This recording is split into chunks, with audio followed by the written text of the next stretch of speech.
पुण्यहीन। पुण्यहीन मानव जो कुछ भी करता है उसके विपरीत हो जाता है। वह उल्टा करना चाहता है तो सुलटा होता है, सुलटा करता है तो उल्टा होता है। अच्छा करने के लिए जाता है तो बुराई मिलती है और बुराई करने के लिए जाता है तो भलाई मिलती है। पुण्यहीन खेती करने जाए तो अकाल पड़े या बैल मरे। एक दिन किसी पुण्यहीन व्यक्ति ने अपने मित्र से बैल मांगकर हल चलाया। कार्य समाप्त होने पर असमय में मित्र के बाड़े में बैलों को छोड़ आया।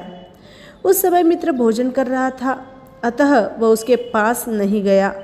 मित्र ने बैलों को बाड़े में छोड़ते समय उस व्यक्ति को देख लिया और मित्र से कुछ कहे बिना अपने घर चला गया। बैल बंधे नहीं थे, इसलिए वे बाड़े से निकलकर कहीं और चले गए और उन्हें चोर पकड़कर ले गए। बैलों को बाड़े में न पाकर मित्र पुण्यहीन के पास जाकर बैल मांगने लगा, लेकिन वह दे तो कहाँ से दे। तब मित्र उसे कचहरी में ले चला।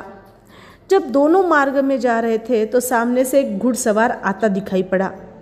घोड़ा उनको देखकर बिदक गया और सवार को गिराकर भागने लगा। तब सवार ने कहा, घोड़े को डंडे से मारकर रोक दो। अकृत पुण्य ने यह सुना और डंडा इस प्रकार जोर से मारा कि घोड़े के मर्मस्थल पर लगा और वह उसी समय मर गया।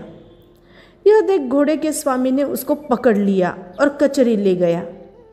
जब वे तीनों नगर के पास आए तो राजसभा समाप्त हो चुकी थी। सूर्यास्त हो गया था। नगर के द्वार भी बंद हो गए थे।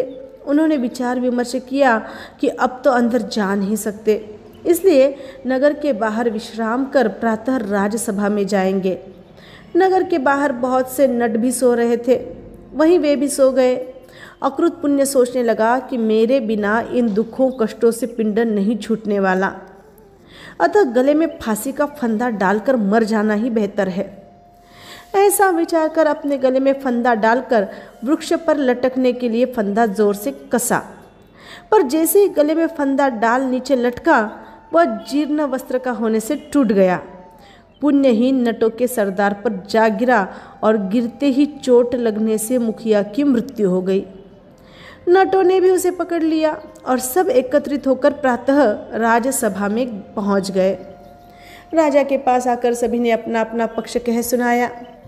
तब राजा ने उस बेचारे अकृत पुण्य से पूछा तो उसने भी निराश एवं हताश होकर दीनवाणी से कहा, हाँ देव, जो कुछ भी वे कह रहे हैं वह सही है।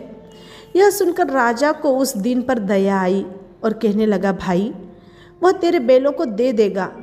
बैल दे, इसके पहले तेरी आंखें निकालनी होगी, क्योंकि यह तो उसी समय उरुन हो गया था जब तुमने आंखों से बैलों को बाड़े में छोड़ते हुए देख लिया।